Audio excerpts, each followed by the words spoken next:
Yes, folks, it's Tales from the Jails with John G. Sutton. Today I want to talk a little bit about what I believe to be corruption and deception in the prisons based on a riot that took place at WORMWOOD SCRUBS in the year 1976. Please do like and subscribe. It's down there, folks. It does help, you know. Anyway, yeah, so what happened? I was on duty at the Scrubs and I was sent to search a cell. I've told you this story a number of times, but here we go. And when I went to search this cell, the principal officer in charge of D-Wing at the Scrubs said to me, give me your report book. He said, I'll sign that to say that you've searched this cell. He said, and you can go and have a sit down in the canteen and have a coffee and read the morning papers. They're all in there. I said, I've come to search this cell. He said, no. He said, I've told you this. He said, just give me your book that you require signing. He said, and I'll sign it and you can go and spend the morning in the canteen reading the papers and drinking coffee. I said, if you don't intend to assist me in finding the inmate that I need to take to his cell and search it, then I'll go and find him myself. So I went off and I finally located this prisoner who I needed to take to his cell to search. And he was in a Spanish class. You know, D-Wing being the long term, they were off to do certain duties, or they were in lessons or whatever, and this guy was in a foreign language Spanish class. So I said to him, shouted his name out, and he stood up, and I said, come with me. What do you want? I said, you come with me, you know. I'm explaining myself to prisoners, you know. So he said, I'm not going anywhere, piss off. It's not the answer I really expected, you know. So in my usual jailer mode, as I was, you know, I mean, doing my job, I've been instructed by the head of security at WORMWOOD SCRUBS to take this particular prisoner to his cell and conduct a search of his cell and his property. So I went forward, grabbed the inmate by the throat, well, not by the neck, you know, spun him round, put his arm up his back, gently, as you do, and frog marched him. So it was one arm at the back of his neck, arm up the back. It works, you know, so you do it.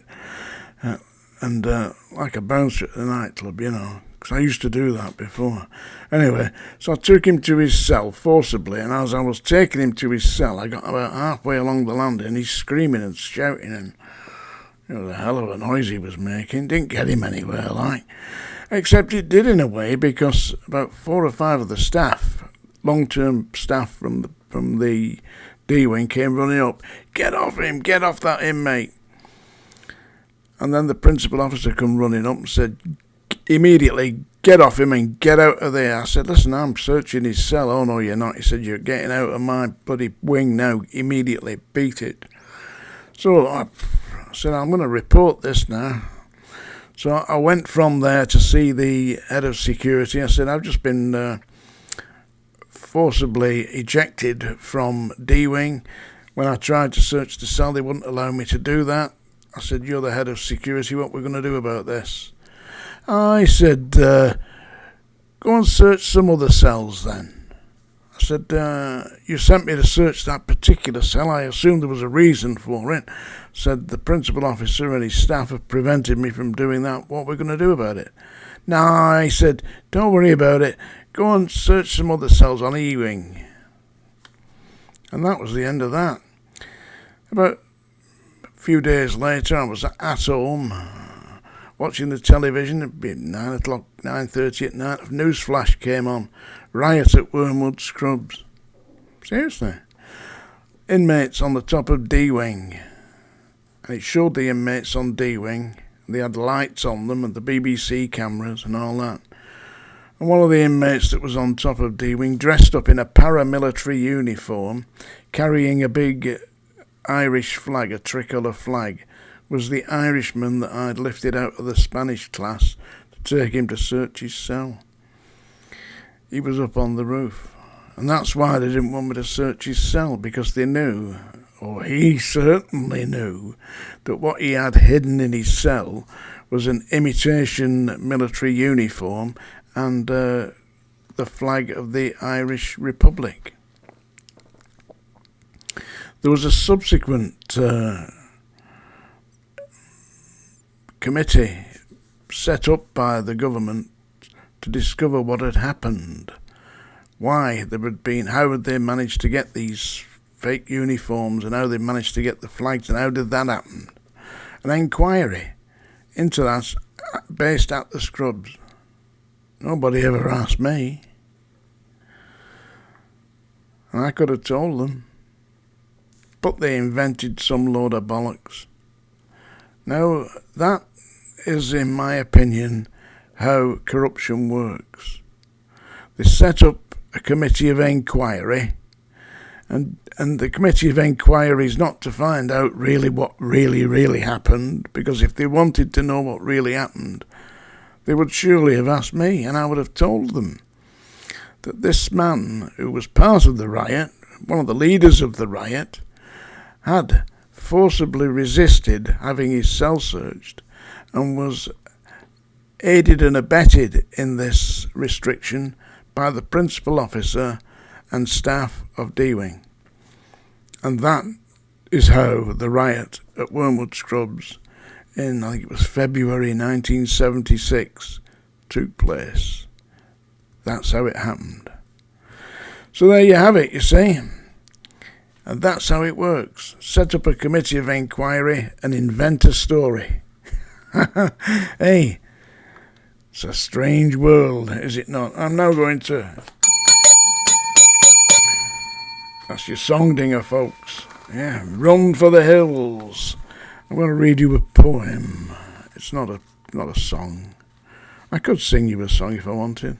Yeah, do you want me to do that? All those in favour, smile now. There you go. All right, I'll sing you a song. I could spend my whole life through loving you, just loving you. Winter, summer, springtime too. I'll be true, true to you. Makes no difference where you are or what you do. Anyway, that's my crappy version of Elvis Presley's Loving You from 1956, I believe. This is a poem I'm going to read you now. It's probably one of the most famous poems in the English language by William Wordsworth. I wandered lonely as a cloud. You sitting comfortably? Good, then I shall begin. I wandered lonely as a cloud that floats on high o'er vales and hills, when all at once I saw a crowd, a host of golden daffodils, beside the lake, beneath the trees, fluttering and dancing in the breeze. Continuous as the stars that shine and twinkle on the Milky Way, they stretched in never-ending line along the margin of a bay. 10,000 saw I at a glance, tossing their heads in sprightly dance. The waves beside them danced, but they outdid the sparkling waves in glee. A poet could not but be gay in such a jocund company. I gazed and gazed, but little thought what wealth that show to me had brought.